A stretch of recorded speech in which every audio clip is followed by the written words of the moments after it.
प्रिय विद्यार्थियों, आज हम व्याकरण के कक्षा 9, 10, 11 व 12 में व्याकरण के काव्य सौंदर्य के तत्व रस के बारे में वर्णन करेंगे। रस के बारे में इससे पहली वीडियो हम आपको प्रोवाइड करा चुके हैं। उसमें हमने श्रृंगार रस के 2 पार्ट संयुक्त श्रृंगार और व्यूह श्रृंगार को वर्णन किया था और श्रृंगार रस का भी वर्णन किया गया था। तो इस वीडियो में आज हम वीर रस और करुण रस के बारे में वर्णन करेंगे। उसकी पहचान कैसे पहचानते, क्या उदाहरण होते हैं, ना कि जो बुकों में होते हैं, किताबों में होते हैं। हम उन उदाहरण को ही हम लिखें, ऐसा नहीं होता है कि किन किन में कहाँ वीर रस होता है, कहाँ करुण रस होता है। ये आज हम चर्चा करेंगे। तो आ जाइए सबसे पहले वीर रस। वीर रस की पहचान व उदाहरण।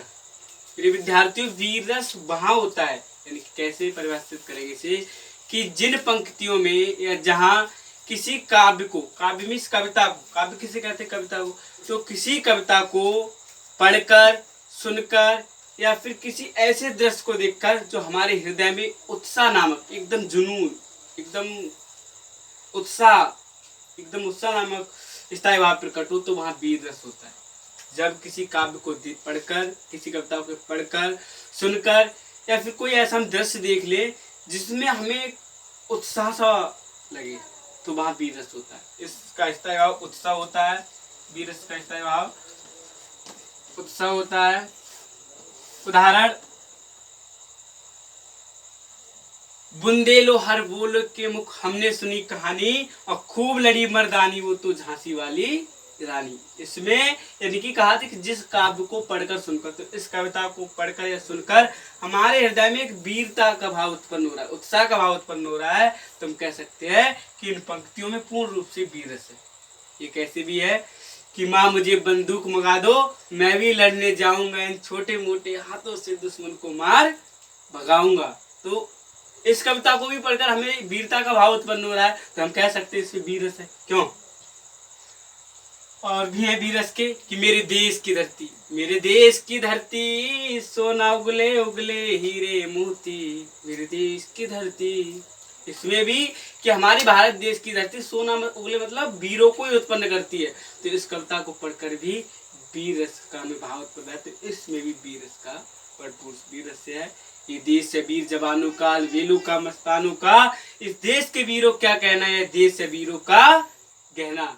तो इस पंक्ति में पूर्ण रूप से वीर रस है। अब हमारा करुण रस। मैं आशा करता हूं आपको वीर रस समझ में आया होगा। अगर नहीं समझ में आया तो कमेंट करके हमें बताइएगा कि क्या समझ में नहीं आया डिस्क्रिप्शन में, फिर हम आपको बताएंगे, या फिर कॉन्टेक्ट नंबर से आप संपर्क कर सकते हैं। करुण रस। करुण और वियोग श्रृंगार थोड़े मिलते जुलते होते हैं, लेकिन वियोग में क्या होता है, एक नायक नायिका का विछड़न होता है। करुण रस में क्या होता है, किसी प्रिय व्यक्ति के चिर विरह। चिर का मतलब होता है हमेशा, और विरह का मतलब खो जाना। विरह का मतलब खो जाना। तो किसी प्रिय व्यक्ति के हमेशा खो जाने, या फिर किसी प्रिय बंधु वियोग, या किसी दोस्त का हमसे वियोग हो जाए, तो किसी प्रिय व्यक्ति के चिर विरह वस्तु बंधु वियोग से जो हमें हमारे हृदय में शोक नामक स्थायी भाव उत्पन्न होता है, तो वह पूर्ण रूप से करुण रस होता है।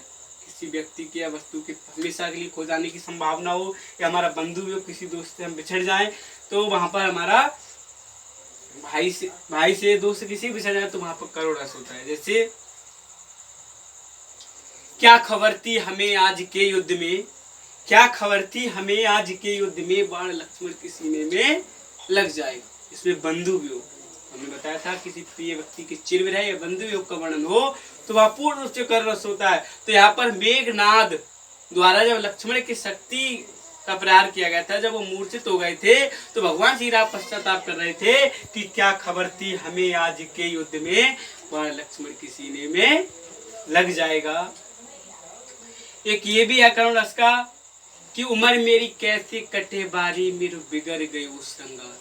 इसमें सती सुलोचना जी ने जब मेघनाद का वध हो जाता है, तो वो कह रही हैं कि उम्र मेरी कैसे कटे बारी। बारी का मतलब बहुत छोटी अवस्था है, ये मेरी कैसे व्यतीत होगी, मेरे बिगड़ गई उसने, अर्थात मेरे पति की मृत्यु हो गई है। तो इन पंक्तियों में पूर्ण रूप से करुण रस है। तो जिन पंक्तियों में शोक, एकदम दुख का भाव उत्पन्न होता है, और ऐसी कविताओं को पढ़कर सुनकर जब हमारे हृदय में शोक नामक स्थायी भाव उत्पन्न हो जाता है तो वहाँ करुण रस उत्पन्न होता है, तो वहाँ करुण रस की उत्पत्ति होती है। एक उसमें भी कहा है कि देख सुदामा की दीन दशा, करुणा करके करुणा निधि रोहे, और पानी परात को हाथ छुओना, नैनन के जल से पग धोए। सुदामा जी की यानी कि उसमें भी करुण रस हुआ, क्योंकि उसकी बंधु के वो की दशा को देखकर भगवान श्री कृष्ण ने कि देख सुदामा दीन दशा, करुणा करके करुणा निधि रोए, और पानी परात को हाथ छुए, नैनन के जल से पग धोए। इसमें भी करुण रस होगा। तो मैं ऐसा करता हूँ आप भी करुण रस और बीज रस के उदाहरण, पहचान, परिभाषा या पहचान समझ में आई होगी। तो अगली वीडियो में मैं आप हास्य रस और भयानक रस के बारे में वर्णन करूंगा। अभी के लिए इतना ही। धन्यवाद।